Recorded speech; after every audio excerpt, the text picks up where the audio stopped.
अस्सलामुअलैकुम, welcome to GRY TV. उसका बाप एक अमीर शख्स और मशहूर बिजनेसमैन था। सब लोग उसकी दौलत की वजह से बहुत इज़्ज़त करते थे, क्योंकि आजकल मुआशरा में अजीब सी रवायत चली हुई है कि जिसके पास पैसा है उसकी खुशामद की जाए, जो वो कहे उस बात को ठीक कहा जाए।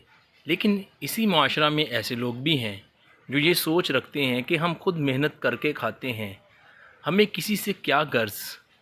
ये बात उनकी ठीक भी है, क्योंकि अल्लाह पाक ने सबको आज़ाद पैदा किया है, कोई किसी का ग़ुलाम नहीं है। अरशद एक बहुत अच्छा लड़का था। वो रात को मेहनत करता था और दिन को पढ़ाई करता था। मेहनत में तो कोई शर्मिंदगी नहीं है। उसकी आदत बहुत अच्छी थी, सबकी इज़्ज़त करना और इज़्ज़त करवाना। सबकी इज़्ज़त करना और इज़्ज़त करवाना उसकी आदत थी, क्योंकि वो अच्छा लड़का था। अरशद ने जैसे ही ग्रेजुएशन की तो उसके बाद मुश्किल से यूनिवर्सिटी में दाखिला ले लिया। अब उसको अपनी फ़ीस भरने के लिए काम तो करना ही था। उसने मेहनत जारी रखी और इसी तरह यूनिवर्सिटी में तालीम शुरू हो गई। उसके क्लास में एक लड़की अमीर बाप की बेटी, जिसका नाम सादिया था, वो भी पढ़ती थी। सादिया एक अच्छी लड़की थी। कुछ दिन गुज़रने के बाद उसकी अरशद से मुलाकात हो जाती है, क्योंकि क्लास में आपस में किसी न किसी से तो दोस्ती हो ही जाती है। इसी तरह एक दिन सादिया को कुछ नोट्स चाहिए थे, तो उसने अरशद से वो नोट्स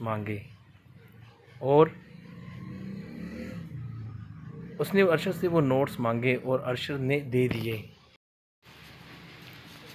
सादिया की दोस्त रिमशा, जो कि अमीर और मगरूर लड़की थी, उसने सादिया को कहा कि तुम ऐसे गरीब लड़के से क्यों नोट्स लेती हो और बात करती हो। सादिया ने रिमशा को कहा कि गरीब होना कौन सा कोई जुर्म है, लेकिन रिमशा ने कहा इस तरह से हमारा स्टेटस ख़राब होता है।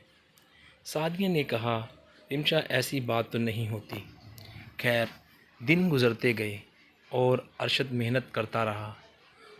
उसे किसी से कोई गर्ज नहीं थी कि कोई क्या सोचता है। वो मेहनत करता रहा। एक दिन रिमशा और सादिया दोनों कैफ़े शॉप पर चाय पी रही थी कि अरशद भी वहाँ मौजूद था। रिमशा उसको इसकी गरीबी का ताना दिया। अरशद बेचारगी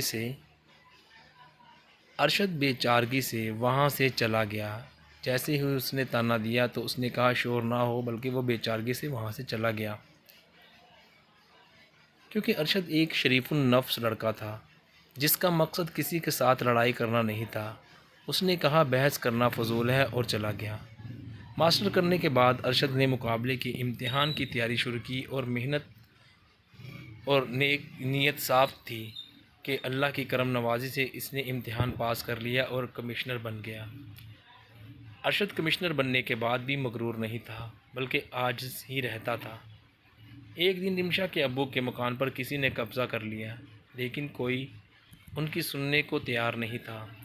रिमशा परेशान थी और उसने सादिया से बात की और उन्होंने फ़ैसला किया कि हम सीधे कमिश्नर के पास जाते हैं। जैसे ही वो वहाँ पहुँचे तो सामने अरशद कमिश्नर की सीट पर बैठा हुआ था। जैसे ही उन्होंने देखा तो वो हैरान हो गए कि अरशद ने भी उनको पहचान लिया, लेकिन उसने इनकी बात बहुत अच्छे से सुनी, क्योंकि वो इनका क्लास फेलो था। उन्होंने सारा माजरा सुनाया, जिसके बाद अरशद ने मुकम्मल जांच पड़ताल के बाद इनका मसला हल करवा दिया। रिमशा बहुत शर्मिंदा थी। आज इसे ये एहसास हो रहा था कि कोई गरीब हो या अमीर, हर किसी को अल्लाह पाक ने जिस जगह पर रखा है, बल्कि ठीक रखा है। हम इंसान ही बेवकूफ़ हैं जो अमीर और गरीब की बिना पर इंसान को जांचते हैं। रिमशा बहुत शर्मिंदा थी। उसने सादिया से कहा कि अब ज़िंदगी में वो कभी भी ऐसा गलत काम नहीं करेगी, बल्कि दूसरों की भी इस्लाह करेगी। अरशद ने भी खूब काम किया और दिखाया कि कोई भी इंसान छोटा नहीं होता। अल्लाह ने सबको सलाहियतें दी हैं, उनको इस्तेमाल करना होगा। मेहनत से सब कुछ मुमकिन है, लेकिन जो गुरूर व तकब्बर करता है इसकी कोई इज़्ज़त नहीं रहती और अल्लाह पाक उससे नाराज़ होता है। अल्लाह हमारी इस्लाह करे और सीधे रास्ते पर चलाए।